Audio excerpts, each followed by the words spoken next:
ချမ်းသာတာကြည့်ပြီးပီတိတွေဖြစ်ပြီးတော့လားဝမ်းမြောက်ဝမ်းသာဖြစ်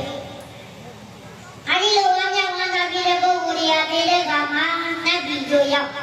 လူပြည်ပြောင်းတဲ့ကမှာလည်းပဲအချွေရံတွေပေါ်များတယ်နော်ကြပါလေပေါ်များတယ်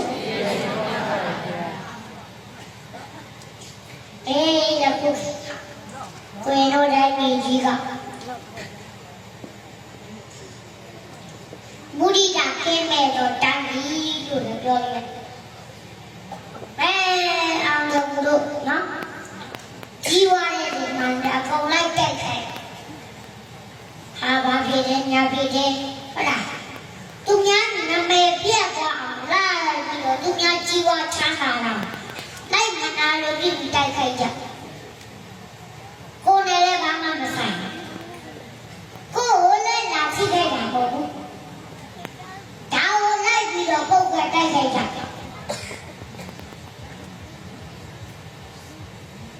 သူကြီးဝါချမ်းသာလာသူ့ကိုချောင်းကိုယ်နဲ့ဘာမှမဆိုင်နော်ဒါကြောင့်မနာလို့အိတ်တာပြမထားကြနဲ့ဒီမနာလို့အိတ်တာကြားရပြောလိုက်တာခဏလေးတော့ကိုပြောလိုက်တာခဏလေးခံရမှာမတော့တော့ဟုတ်လားတတ်တာရဲ့မတတ်ကြောက်เสียကောင်းပြီပြောတာဘာမှဖြစ်မနေတကယ်ခံရကြောက်เสียကောင်းဒီတော့မနာလိုအိတ်တာကြီးရှိတဲ့ပုဂ္ဂိုလ်ကသေးတဲ့ခါမှလည်းနေရရုံကြသူ့ပြီးပြောင်းတဲ့ခါမှလည်းပဲဆွေရတယ်အိတ်တာမနာတဲ့ပုဂ္ဂိုလ်ကြီး